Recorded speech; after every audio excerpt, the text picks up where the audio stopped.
আল্লাহর এক বান্দা ছিল নামাজে সেজদায়। তখন আল্লাহ রাব্বুল আলামিন তাকে ডাক দিয়ে বলে, বান্দা তুই যতই নামাজ পড়, যতই সেজদা কর, তোর জায়গা জাহান্নাম। এই কথা শুনে বান্দাটি বলল, আলহামদুলিল্লাহ।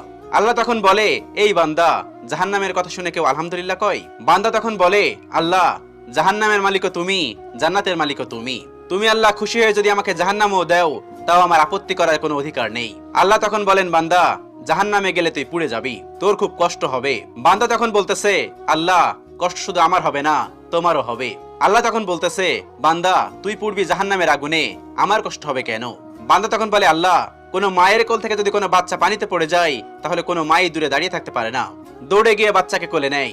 আমার বিশ্বাস ওই মায়ের চেয়ে কোটি কোটি গুণ দয়া তোমার বেশি। আমাকে জাহান্নাম দিলে তুমিও আল্লাহ শান্তি পাবে না। আল্লাহ তখন বলে, বান্দা, এই দলিল তুই কই পাইলি?